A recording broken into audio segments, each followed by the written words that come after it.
When I was plumber in Bemidji, Minnesota, that I said, hey, I'm going to be a CEO someday. That thought never crossed my mind then. As I continued to grow my career, I realized that was going to be a possibility potentially at some time. DSG has grown quite a bit under your leadership. And how do you make sure that you execute on this strategy? First couple of years that I was at DSG, it was really about building a foundation that we could then, continue to scale the company. So getting the right tech stack in place, getting the right leadership and leadership structure in place out in the field.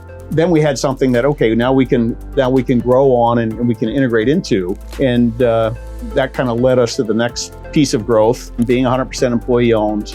We have 63 locations in 63 communities across the upper Midwest. Of our vision and our mission is really about being community focused and then engaging in our community we have doing something good, DSG. So we offer all of our employee owners 8 hours of paid volunteer time. And it's really about find what's you're passionate about and go do it in your local community. Technology is a big disruptor, even in terms of jobs today. How is that impacting DSG? Our strategic roadmap includes a whole digital stream on how's technology, going to enable our business going forward and have us think about how work gets done differently.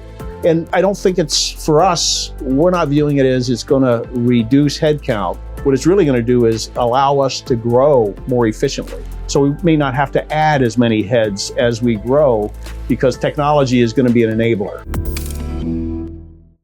How can we learn from the leaders, educators, and experts in our industry?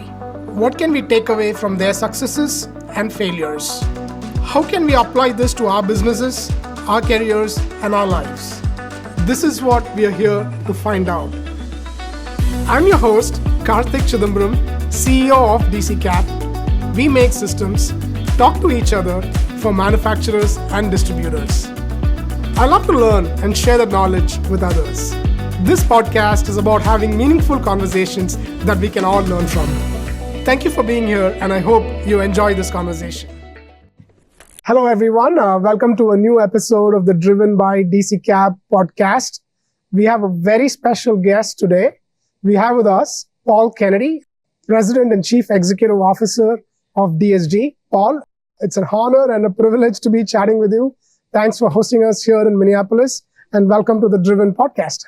Thanks, Karthik. Great to be here. And I've watched a lot of your podcast before, and you have a lot of esteemed guests. So I don't know that I fit the introduction there, but I appreciate you taking the time and having this conversation with me. Paul, you inspire us. You have had a very, very impressive career. You started as a tradesman. They say do things by hand. You started as a plumber and worked at different roles, and now you are the president and CEO of DSG. You are one of 9 children? Yes. Number 7, if I'm right? Yes, absolutely. So tell us about your early years growing up, and how did that help shape your career?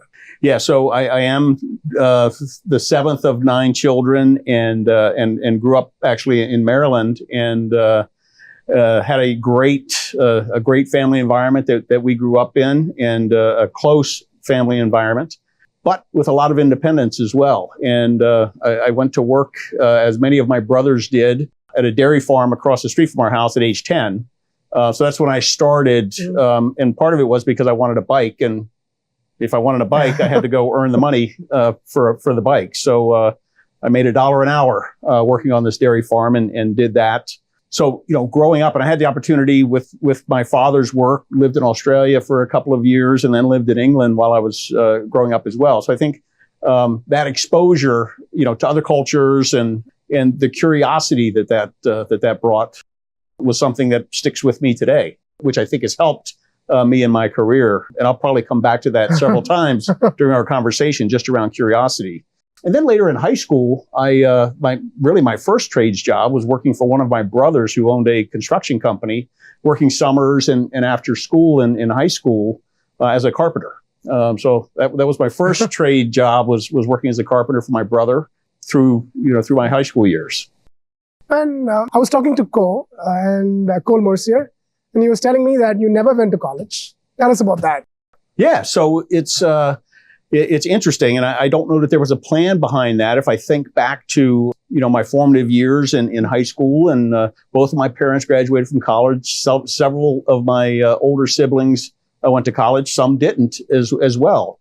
And as I was kind of reaching that point where I was going to have to make a decision, and I did well in school, I felt like there was something else out there that I needed to go find for myself, and it wasn't going to college, one, and then two, working for my brother as a carpenter, I realized I didn't want to be a carpenter for the rest of my life at a young age. So I joined the Navy, and I guess during between my junior and senior year of high school, I joined the delayed entry program. So I was able to go into my senior year in high school knowing what my plan was going to be when I graduated. And not that I had an aversion to college, but I just felt like I wanted to try something different. So after serving in the armed forces, after serving in the Navy, what happened? You decided to get into corporate? So when I left the Navy, and again, this wasn't a grand plan at the time, as I reflect back on it, I wish I had more futuristic thought as I was laying out the game plan for my life. But it sometimes doesn't work that way. And I met my wife while I was in the Navy. She was also in the Navy, and we were serving in Hawaii. And we moved to a small town in northern Minnesota called Bemidji, Minnesota, without a plan. This was summer of 1988. Left Hawaii and moved to northern Minnesota, and was thinking I'm going to get a job in computers. I was an intelligence analyst in the Navy, and there aren't many jobs like that in Bemidji, Minnesota. I would have had to go back to the East Coast. So as I was thinking about, okay, well, I'll get a job in computers doing something. And my wife comes from a family of plumbers. So just as a tide over until I found the job I was really going to get, I went to work for one of her uncles who was a plumber and owned a plumbing contracting firm in Bemidji. And that was kind of the start of me diving into to that part of the business. So no job is too small. But then were you a little scared? I'm just trying to understand, because you served in the Navy, you come back and you start as a plumber, but your siblings, they are college graduates. Were you scared a little bit? Hey, am I doing the right thing? Or did you have those, were you scared? I wasn't scared. And maybe that was naivety at the time. Or, at that time I was, my wife and I were just kind of forming our household. I just bought a house, and we're thinking about starting a family. And it was really about, okay, I need to have an income generating job. She had found a job in Bemidji. So it was really more about, hey, how do I provide for my family? And, to be honest, it was always, probably for a couple of years, it was always kind of a placeholder until I find, what's next. But what I discovered was, and this is another thing that I think has come back during the course of my career, somebody saw something in me that I didn't see in myself. And, so I plumbed, but then my wife's uncle brought me inside to run kind of the operations of the kind of the front office. So, serving customers, quotations, getting into quotations and things like that. So that was an opportunity for me to kind of expand my experience and get exposure to distributors that used to call on us. So companies that like DSG today that were serving this company that I was working for, and getting to understand that piece of the business a little bit better. So looking back, those early experiences is really helping you today, because you've pretty much been there, done that, and you understand what's really happening, what happens in the front office. Yeah, absolutely. From a contractor's perspective, and today I don't have as much customer interaction as I once had in my distribution life, but it's a perspective that I think I still can bring as we're having strategic discussions around what DSG is going to do and what moves we're going to make to continue to grow the company, making sure that the customer is centered on the discussions we're having around our strategic plan. So talking about strategic decisions and strategy a little bit, DSG has grown quite a bit under your leadership. How do you come up with these plans, or how do you have these strategy meetings, and how do you make sure that you execute on the strategy?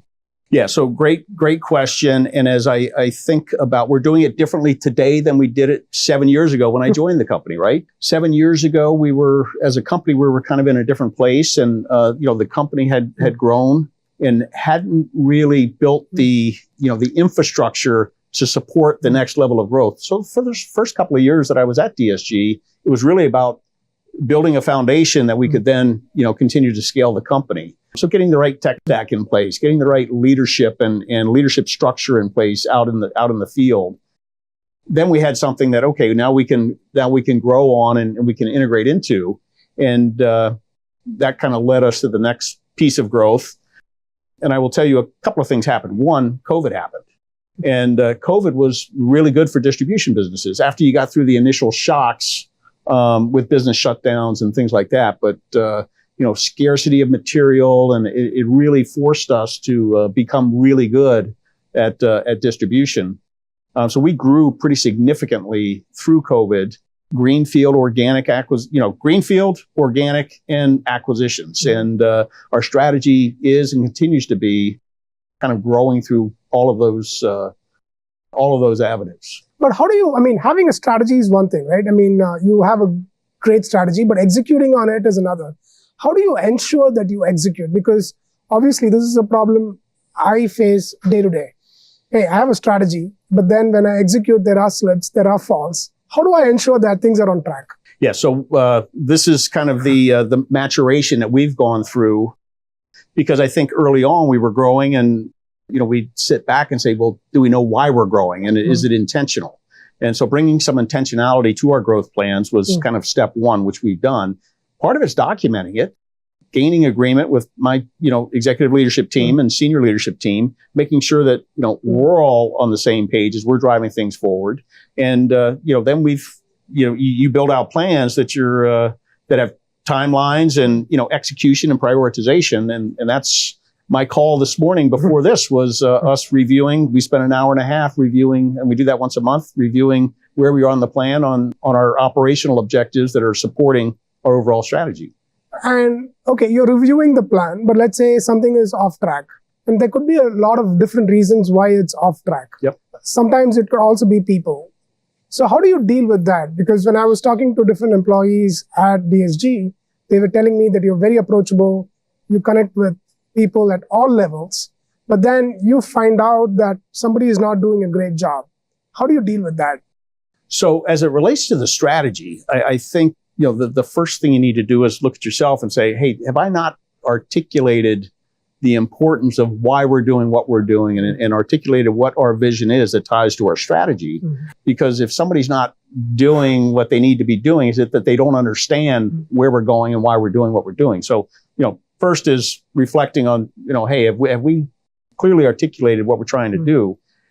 And then it's understanding, hey, are there obstacles in the way that are keeping you from, continuing to move this forward that we need to remove?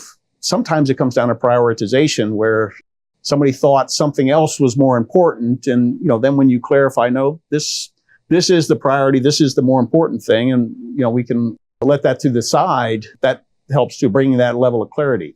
Ultimately, sometimes you're going to find, you're going to find people that, don't believe in the vision or, want to continue to fight change. And, hopefully, you reach a point where you're going to help them be successful somewhere else. And you talked about M&A as well. So how do you approach M&A? And you look at different companies, obviously culture is a very important thing. You guys are employee owned. The other company you're acquiring will not be. How do you look at M&A and what advice would you give there?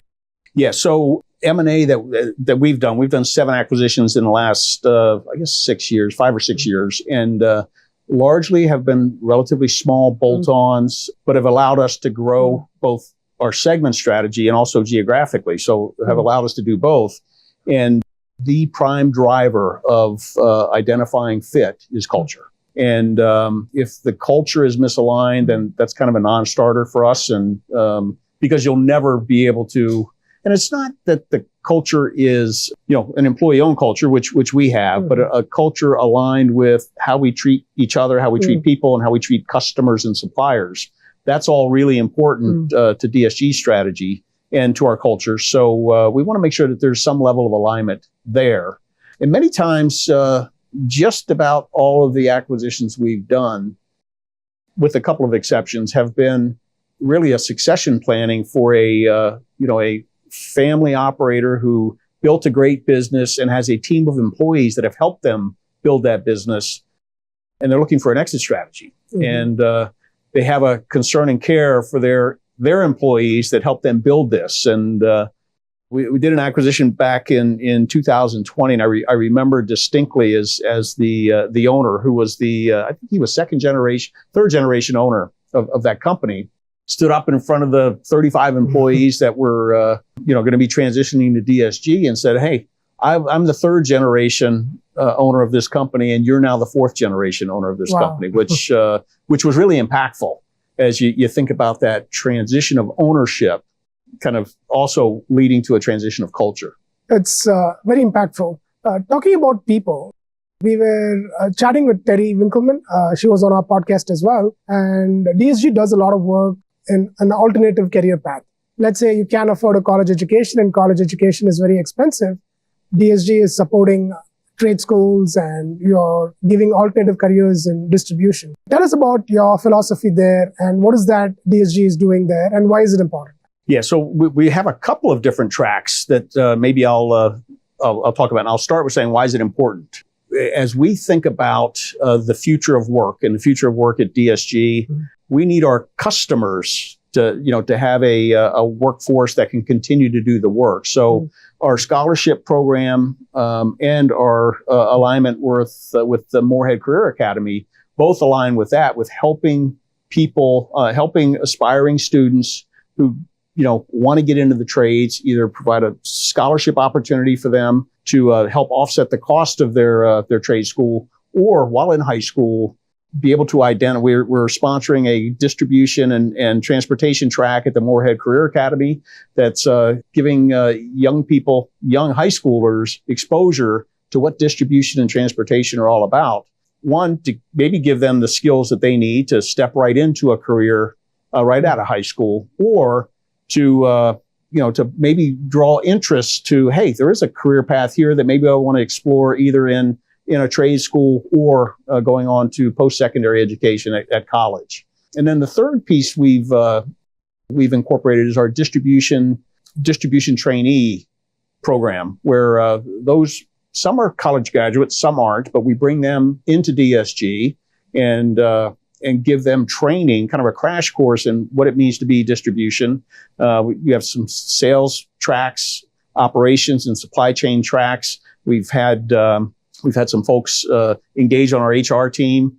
So all of these different potential career paths within distribution, where when people think of distribution, they think of warehouse work, and there's this broad array of career paths available in distribution. Make distribution cool again. Absolutely. And are these mostly for high school kids, or is that your target market as far as students are concerned? So the scholarship programs is absolutely high school aspiring to go to trade school. So that's what we're funding there. The Career Academy is really about getting high school students interested in what distribution is all about. And that may lead to, them coming to work for DSG, them going to work in distribution, or them going to a post-secondary career or post-secondary education, now that they know what distribution is and what the opportunities are.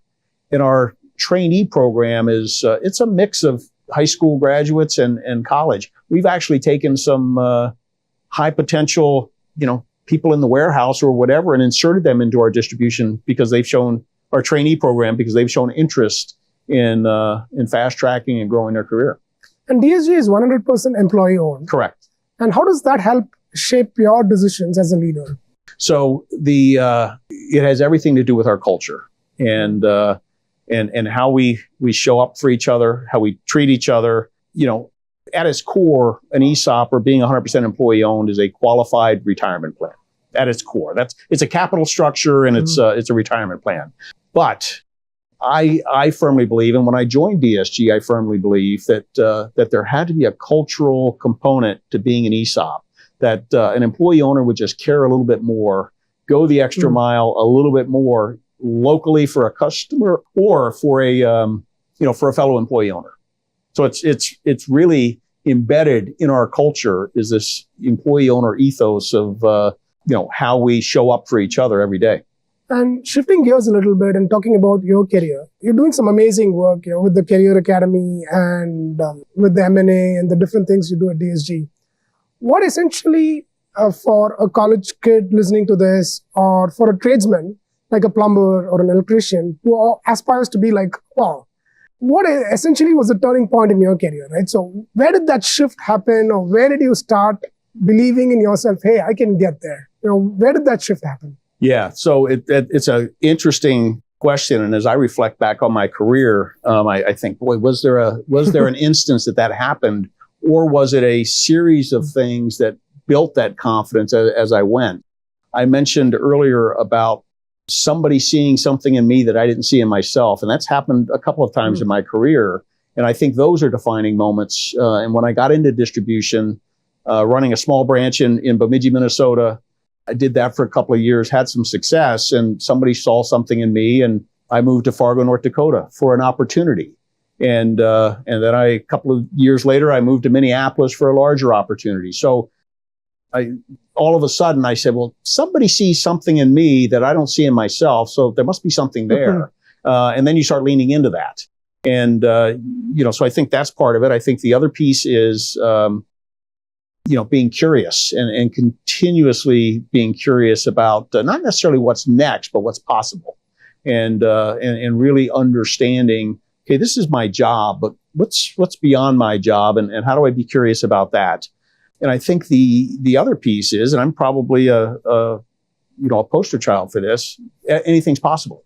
That there are all sorts of tracks for you to get to different roles, and I don't know that. When I was a plumber in Bemidji, Minnesota, that I said, hey, I'm going to be a CEO someday. That thought never crossed my mind then. But as I continued to, as I continued to grow my career, I realized that was going to be a possibility potentially at some time. And it wasn't necessarily the driver for taking the role at DSG, but it was absolutely, it was an opportunity that I said, boy, here's another way for me to continue to grow my career. One thing leads to another. But then one thing I also find very interesting is you're totally open to move from one location to another. Not a lot of people are able to do that. So what's the thought process behind that, right? Because obviously you have family, you're living in a state, you have to move everybody, change schools. Does that not concern you? I mean, it really doesn't matter? Or? No, it does. And the first thing I have is an incredibly supportive wife, who has put up with me and followed me many different places over the course of our career.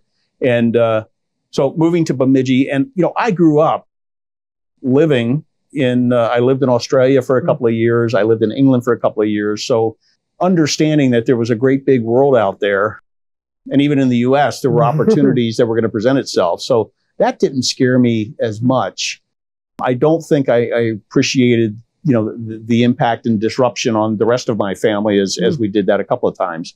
But when we moved to Minneapolis, so that would have been 26 years ago, that kind of became home base. So many of the roles I've had since we moved to Minneapolis has been home base, and I've either commuted or I've moved, and my wife has spent 6 months. Like when I moved to Canada, she spent 6 months in Canada, 6 months in the U.S. And I spend all of my time in Canada. So very cool, right? I think it's very, very good to do all this early on in your career, right? So let's say when you're in your 20s or 30s, it really doesn't matter. You can just move from one place to another. But as you get a little older, it's better to have a home base. Yeah, absolutely. Had that home base. And I moved to Canada the year that my youngest son graduated from high school. So, he was kind of set. He was going to go off to college. And so we had a little more flexibility. 2 years prior to that, I commuted every other week to Canada for 2 years because he was still in high school, and I wasn't gonna move and miss those last 2 years of his high school career. And you also talked about being one of 9 children. Yes. I would like to know, do you get along well with your siblings? I do. We get along well. So there are 8 of us now. One of my brothers passed away 11 years ago. And we were actually, so there's 8 of us now. 7 of us were together last weekend at my niece's wedding. And we're supportive of each other, and I think all have a keen interest in each other and the individual successes that we each have. And the family, even the next generation, is close as well. One thing I love about this conversation, Paul, is when I talk to you, it's not just about work. It's also about family, and it's not just about family. It's about work as well. No, everything is important. I'd like to say this. It's not one or the other. It's everything together. So you balance that pretty well. I think I do. But it takes work and it takes intention, and they do. And particularly if in a role like mine, they become commingled. Right? There is no real separation, but they're both really important. And so you make time. You make time for both, and you carve out time and be intentional about where you're going to spend your time and how you're going to make an impact, and make sure that it's meaningful. And what do you do outside of work? I spend time with my family. I really do. Let's see. My wife and I have a place up on the north shore of Lake Superior. So we love going up there hiking, and it's always an opportunity for me to have some projects going on, construction projects up there, doing construction remodel projects with my son at his house. Get a lot of enjoyment out of that, and just spending time with family. So Paul, talking about communities, you run the career program. How do you engage with communities? And for businesses out there, DSG is a larger company, but then for startups, how important or why is it very important to engage with communities, and how do you engage with communities? Yeah, so from a DSG perspective, we believe it's really important. And again, being 100% employee owned, we have 63 locations in 63 communities across the upper Midwest, but we're locally owned in each of those communities, right? So, the local branch, the population in the branch locally, those are the people that they're their kids are playing Little League together. They're going to the post office. They're might be going to church or to the Rotary Club. That's the community that they're engaged in. We want to show up in those communities and support those communities. So it's actually a big piece of our vision, and our mission is really about being community focused and then engaging in our community with, we have doing something good, DSG. So we offer all of our employee owners 8 hours of paid volunteer time. And it's really about find what's you're passionate about and go do it in your local community. So we believe it's really important that we have those local connections in each of the local communities that we serve. DSG, doing something good. I didn't know that. Yes. So, and talking about communities as well, right? So, technology is a big disruptor, even in terms of jobs today. How is that impacting DSG? Do you follow that closely? And what do you predict is the future of distribution? So I think you've got a couple of questions there, I think, relative to technology, relative to the future of distribution, and how technology might impact the future of distribution, right? And then how work gets done in distribution, leveraging technology. So I think that, technology is going to continue to drive us forward. And as I was thinking about being back in that plumbing office, fax machines, that was new technology in the 80s, right? And what did we do before fax machines? Well, we had carbon paper, and now I think about email and cell phones and all the technological advances that have happened. And now it's just accelerating so quickly. And for us, it's really about understanding, hey, there's a lot of hype. Let's understand what we can apply and how it's going to improve either our employee owner experience or our customer experience, or drive productivity and efficiency in the business. So introducing technology through that lens, I think, is really important. And part of our strategic roadmap includes a whole digital stream on how's technology, going to enable our business going forward and have us think about how work gets done differently. And maybe and I don't think it's, for us, we're not viewing it as it's going to reduce headcount. What it's really going to do is allow us to grow more efficiently. So we may not have to add as many heads as we grow, because technology is going to be an enabler, particularly in, quotations and order entry and process automation. And what is your leadership style? Are you hands-on or you delegate, or how do you typically work? Yeah, so I have an outstanding leadership team that kind of likes to keep me out of things. So I would say I am not as hands-on. I probably delegate more, set clear expectations, and check in frequently, and course correct where we need to course correct. But surrounding yourself with people that are smarter than you has always been a great success for me, and I have an outstanding leadership team that helps push me up and keep me oriented in the organization where I need to be, looking at the future. You talked about spotting talent, right? So people spotted you, people spotted something in you, and that really helped you grow.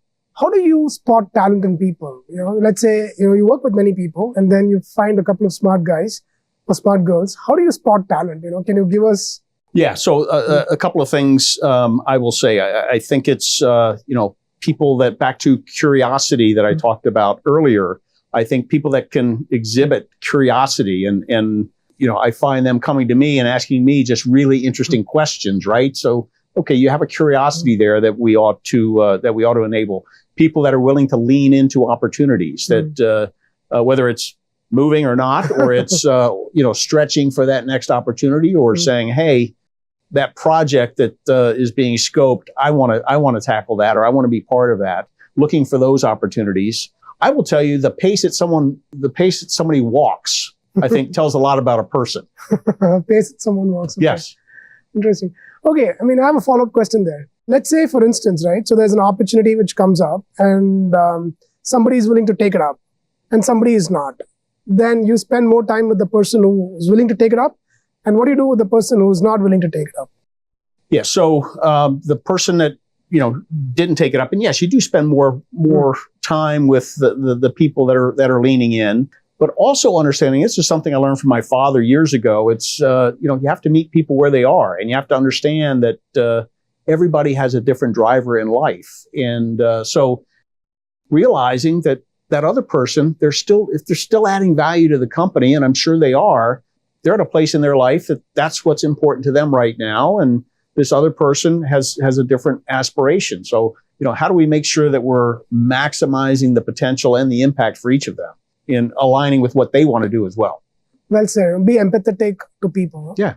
And what are you reading right now? So I just actually finished a book called Necessary Endings by Dr. Henry Cloud. And it's really about letting go of things. And, if you're going to continue to grow, that you have to do some pruning, and you have to come to the realization that things that have served you in the past may not serve you going forward. So it's an interesting take, and it's, some of it is, it's basic, but when it's put in your face like that, and you really are able to take a step back and reflect on some of the challenges or obstacles that you've been kind of staring at or staring through, it really brings that into focus for you. So let go. So tell us some productivity hacks, right? So how do you make sure that you're productive? I have a great assistant in Jody Skinner. She's fabulous, and part of her job, and she knows this is her job, is to take things off my plate. So she does that. Again, back to my leadership team, they take things off. So they're a force multiplier for me in taking things off my plate. Trying to only touch emails once. Oh, just once a day? No, just once. Once. Look at an email and deal with it, or delete it, or delegate it to somebody else, but not let it. Totally. Just pile up. Totally. Sit in your inbox. And finding time, I find micro times to be able to get things done. And it might be on a Sunday morning when I'm having my cup of coffee, and I know my wife's going to be, where that's our time together, but I know she's going to be in bed for another hour. I'll get a lot of things done during that hour. So finding those times to, where I can get things done. And, so just, I guess, using time wisely is probably the best way to put that. And do you write as well? I do not. I've never been a big journaler. I take a lot of notes. I use a Remarkable. I just converted to a Remarkable to the tablet, to be my note keeper. because I do take a lot of notes, but I have not, I've never been a big journaler. So Paul, I really enjoyed this conversation. There was a lot of learning for me. So thanks so much for doing this. Thanks again for hosting us in Minneapolis. Great chatting with you. Thank you, Karvik. Appreciate it. Good to see you. Thank you. Thank you for joining our Driven by DCKAP podcast. Your support means a lot to us. If you enjoyed this episode, please click the like button and subscribe. Consider leaving us a review. Thank you for joining us.